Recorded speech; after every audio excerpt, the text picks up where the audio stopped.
안녕하십니까? 믿음의 여정 속에서 잠시 멈추어 우리 자신을 깊이 돌아보는 귀한 시간에 오신 여러분을 환영합니다. 오늘 우리가 나눌 이야기가 여러분의 마음에 깊은 울림을 주고 영적인 성장에 도움이 되기를 소망합니다. 만약 이 이야기가 여러분의 영혼에 와닿는다면 주변의 소중한 이들에게 공유하여 하나님의 은혜를 함께 나누는 통로가 되어주시길 바랍니다. 이 말씀을 듣는 모든 분들의 삶에 주님의 평안과 축복이 가득하기를 기도하며 시작하겠습니다. 오늘 우리는 히브리서 12장의 말씀을 중심으로 우리 신앙의 두 가지 중요한 측면, 즉 하나님의 한없는 사랑과 그분의 거룩한 위엄 사이의 균형에 대해 이야기 나누고자 합니다. 이 균형을 이룰 때 어떤 위험이 따르는지 한 남자의 비극적인 이야기를 통해 먼저 살펴보겠습니다. 티모시 트레드웰이라는 사람이 있었습니다.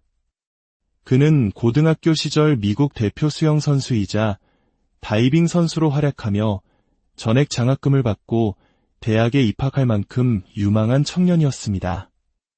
하지만 대학 생활의 화려함과 정신적인 혼란 속에서 그는 길을 잃고 말았습니다. 알코올과 헤로인에 심각하게 중독되었고 그의 삶은 걷잡을 수 없이 나락으로 떨어졌습니다. 모든 것을 잃어가던 그를 안타깝게 여긴 한 친구가 그를 돕기 위해 손을 내밀었습니다. 친구는 티모시를 중독의 굴레에서 벗어나게 해주고 싶어 자신의 집이 있는 광활하고 야생적인 땅 알래스카로 그를 초대했습니다. 알래스카에 도착한 티모시는 친구와 함께 산을 오르고 아름다운 자연을 만끽하며 새로운 삶을 시작하는 듯했습니다. 그러던 어느 날 탐험 중에 거대한 회색곰, 그리즐리 베어와 거의 얼굴을 마주칠 정도로 가까이서 마주치게 됩니다. 그 순간 티모시는 압도적인 전율과 매력을 느꼈습니다. 그는 자신의 인생 목표가 바로 이 그리즐리 베어를 보호하고 돕는 것이라고 믿게 되었습니다.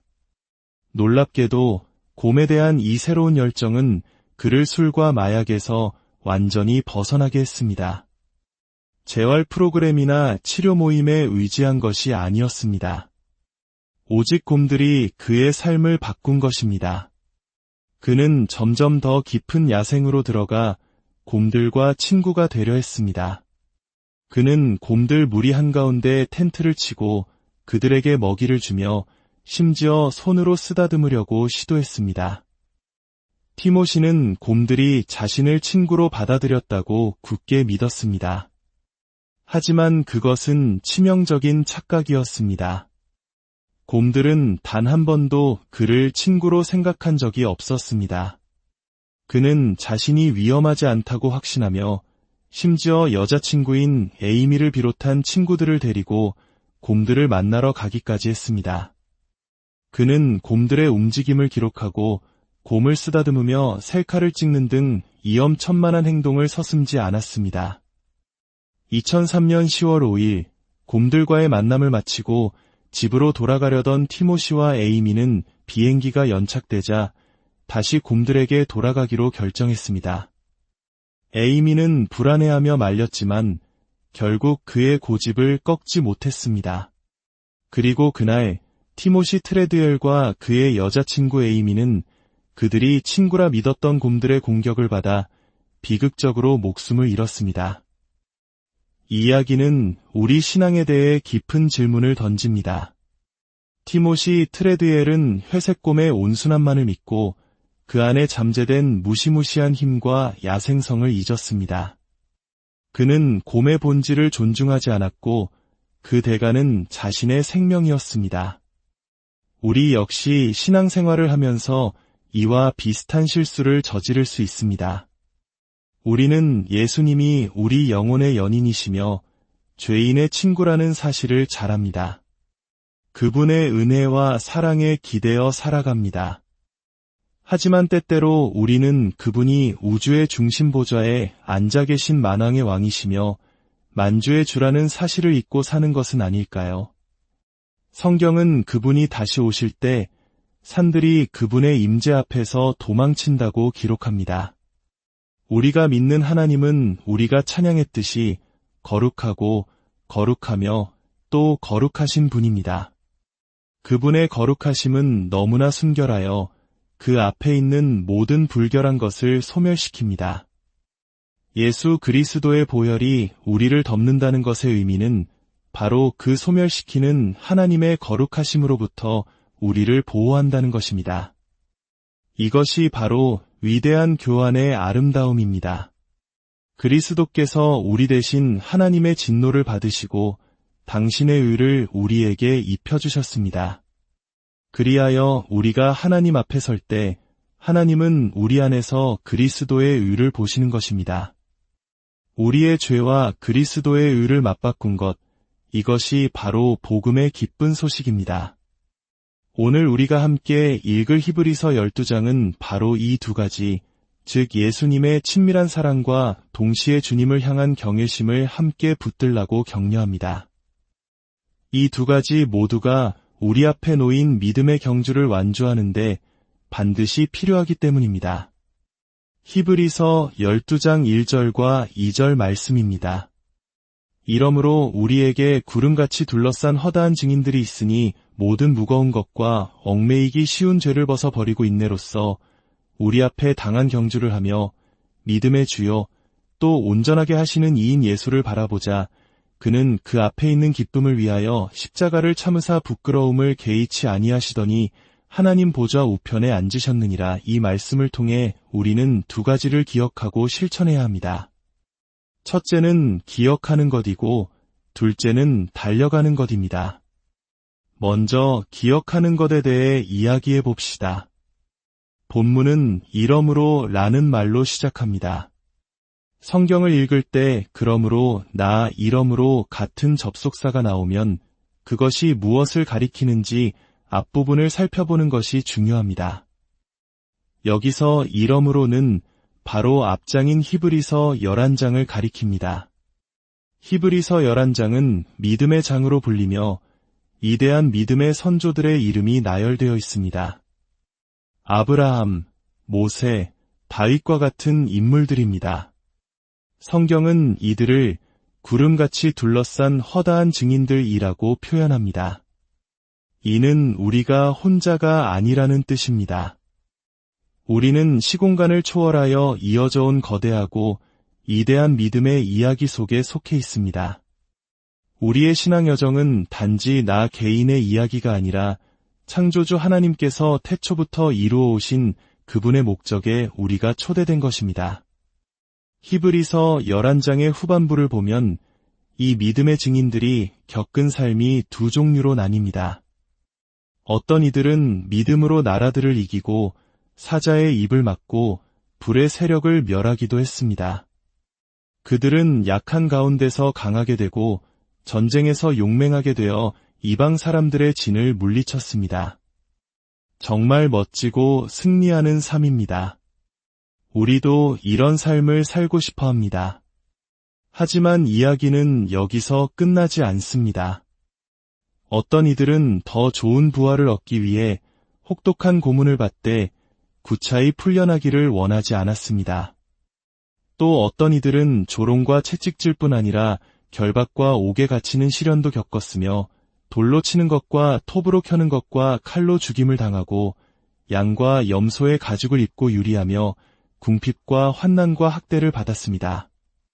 성경은 이런 사람들을 가리켜 세상이 감당하지 못하는 사람이라고 증언합니다. 이것이 우리에게 주는 교훈은 무엇일까요? 우리 믿음의 성공과 실패는 눈에 보이는 결과만으로 판단할 수 없다는 것입니다. 때로는 일이 잘 풀릴 때도 있고, 때로는 그렇지 않을 때도 있습니다. 그것이 우리가 하나님께 충분히 잘하고 있는지, 혹은 하나님이 선하지 않으신지를 증명하는 잣대가 될 수 없습니다. 우리 한국의 역사 속에서도 일제강점기나 전쟁의 폐허 속에서 신앙을 지켰던 수많은 믿음의 선조들을 떠올리게 합니다. 그분들의 삶이 겉보기에는 고되고 패배한 것처럼 보였을지 몰라도 그분들은 세상이 감당하지 못할 위대한 믿음의 증인들이었습니다. 우리가 기억해야 할 두 번째는 바로 예수님입니다. 본문은 예수님을 믿음의 창시자여 완성자라고 말합니다. 우리의 구원은 나의 아이디어가 아니라 예수님의 아이디어였다는 사실입니다.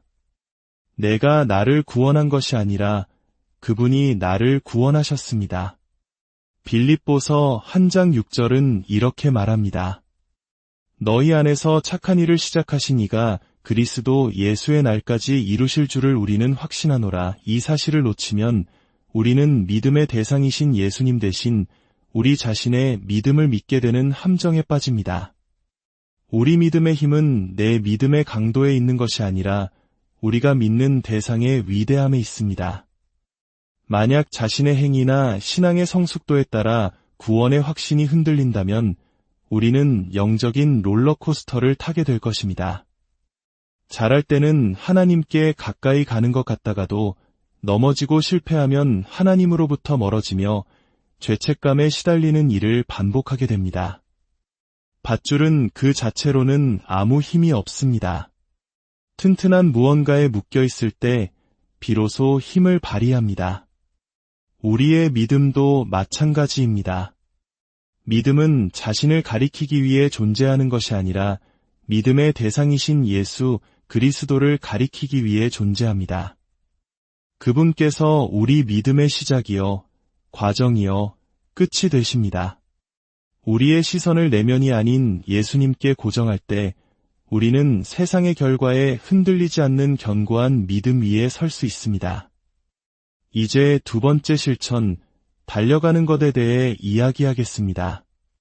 본문은 우리에게 모든 무거운 것과 얽매이기 쉬운 죄를 벗어버리고 경주를 하라고 명령합니다. 여기서 벗어버린다는 것은 단순히 옷을 벗어놓듯 부드러운 행동이 아닙니다. 마치 몸에 달라붙은 거머리를 떼어내듯 격렬하고 단호하게 떨쳐내는 것을 의미합니다. 성경은 우리가 벗어 버려야 할 것을 두 가지로 구분합니다. 바로 무거운 것과 죄입니다. 무거운 것은 도덕적으로는 중립적인 것들입니다. 본질적으로 악한 것은 아니지만 예수 그리스도의 아름다움을 향한 우리의 갈망을 빼앗아가는 것들입니다.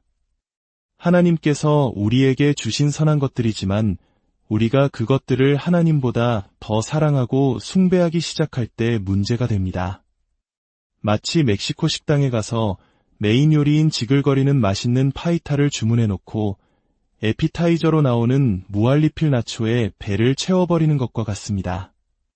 바삭하고 짭짤한 나초를 먹다 보면 정작 영양가 높고 풍성한 메인 요리가 나왔을 때는 이미 배가 불러 제대로 즐길 수 없게 됩니다. 나초가 죄는 아니지만 그것 때문에 더 좋은 잔치를 놓치게 된 것입니다. 우리 삶에도 이런 나초와 같은 것들이 있습니다.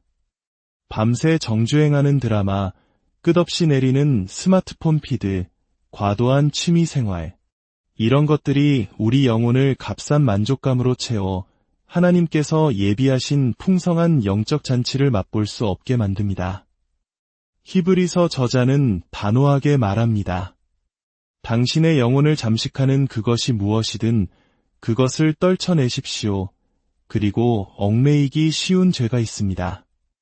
로마서 13장은 우리에게 육신의 일을 도모하기 위하여 정욕에게 기회를 주지 말라고 경고합니다. 이 말은 죄에게 아주 작은 틈도 내주지 말라는 뜻입니다. 많은 사람들이 자신의 삶에 있는 작은 죄를 애완사자처럼 키웁니다. 어릴 때는 귀엽고 통제할 수 있다고 생각합니다. 이 정도는 괜찮아, 언제든 그만둘 수 있어라고 스스로를 속입니다. 하지만 새끼 사자는 결국 자라서 무서운 맹수가 됩니다. 우리가 통제할 수 있다고 믿었던 작은 죄는 결국 자라서 우리의 삶을 삼키고 파괴할 것입니다. 수십 년간 존경받던 한 목회자가 오랫동안 숨겨온 끔찍한 죄 때문에 한순간에 모든 것을 잃어버리는 것을 본 적이 있습니다. 그는 자신의 작은 애완사자를 통제할 수 있다고 믿었지만 결국 그 사자에게 잡아먹히고 만 것입니다. 여러분의 삶에는 어떤 애완 사자가 있습니까? 아무도 모르는 은밀한 죄, 떨쳐내지 못하는 나쁜 습관들. 지금은 작고 귀여워 보일지 모르지만 그것은 당신의 영혼을 파괴할 시한폭탄과 같습니다. 히브리서 저자는 그 새끼 사자를 길거리로 끌어내어 죽이라고 외치고 있습니다. 그렇다면 우리는 어떻게 이 무거운 것들과 죄를 벗어버리고 믿음의 경주를 달려갈 수 있을까요? 그것은 바로 고백과 회개라는 지속적인 훈련을 통해서입니다. 고백과 회개는 구원받을 때 한 번 하고 끝나는 이벤트가 아닙니다. 그것은 우리의 평생에 걸친 삶의 방식이 되어야 합니다. 덜 중요한 사랑들이 내 마음을 차지하기 시작할 때 하나님께 나아가 고백해야 합니다. 하나님, 제가 이것을 주님보다 더 사랑하기 시작합니다. 이것이 주님을 예배하는 도구가 되게 하시고 제 영혼의 안식처가 되지 않게 도와주세요. 또한 내 힘으로 이길 수 없는 죄의 문제가 있다면 믿음의 공동체에 도움을 구해야 합니다. 어둠 속에서 혼자 싸우려 하지 마십시오. 어둠은 빛으로 나올 때 사라집니다. 죄를 빛 가운데로 가져오십시오. 부끄럽고 수치스러울 수 있습니다. 하지만 예수 그리스도께서는 우리가 어떤 모습인지 다 알고 그 십자가를 지셨습니다. 그분은 우리의 미래의 완벽한 모습을 사랑하신 것이 아니라 바로 지금 연약하고 죄 많은 우리를 위해 피 흘리셨습니다. 하나님의 자비는 매일 아침 새롭다고 성경은 말합니다. 왜일까요? 우리가 매일 그 자비가 필요할 것을 아시기 때문입니다. 하나님은 우리의 실패에 놀라지 않으십니다. 오히려 그 실패로부터 우리를 건져내시기 위해 두 팔 벌려 기다리고 계십니다. 오늘 하나님께서는 이 말씀을 통해 여러분을 자유로 초대하고 계십니다. 이제 잠시 눈을 감고 자신의 마음을 들여다보는 시간을 갖겠습니다. 여러분의 영적인 식욕을 앗아가고 있는 무거운 것은 무엇입니까? 주님을 향한 갈망보다 더 큰 즐거움을 주는 것은 무엇입니까? 또한 여러분의 삶을 얽매고 있는 애완사자, 즉 은밀한 죄는 무엇입니까? 통제할 수 있다고 믿었지만 사실은 그것에 끌려다니고 있지는 않습니까? 성령께서 여러분의 마음에 무언가를 보여주셨다면 그 음성에 마음을 완고하게 하지 마십시오. 주님은 여러분을 정죄하려는 것이 아니라 자유롭게 하려 하십니다. 더 깊은 사랑과 은혜의 자리로 여러분을 초대하고 계십니다. 어둠은 빛으로 끌어낼 때 죽습니다. 오늘 그 결단을 하십시오. 사랑하는 아버지 하나님, 오늘 말씀을 통해 우리 자신을 돌아보게 하시니 감사합니다. 우리는 너무나 자주 주님의 사랑에만 기대어 주님의 거룩하신 이엄을 잊고 살았음을 고백합니다. 우리 삶의 무거운 짐들과 얽매이기 쉬운 죄들을 주님 앞에 내려놓습니다. 우리 힘으로는 이것들을 이길 수 없사오니 주님의 능력으로 우리를 새롭게 하여 주옵소서. 우리 시선을 다시 한번 믿음의 주여 온전하게 하시는 이인 예수 그리스도께 고정합니다. 그분이 시작하신 선한 일을 그분의 날까지 온전히 이루실 것을 믿습니다. 우리 앞에 놓인 믿음의 경주를 인내로써 끝까지 달려갈 힘과 용기를 더하여 주옵소서. 이 시간을 함께한 모든 이들의 삶 가운데 주님의 치유와 회복의 은혜가 임하기를 간절히 기도합니다. 예수 그리스도의 이름으로 기도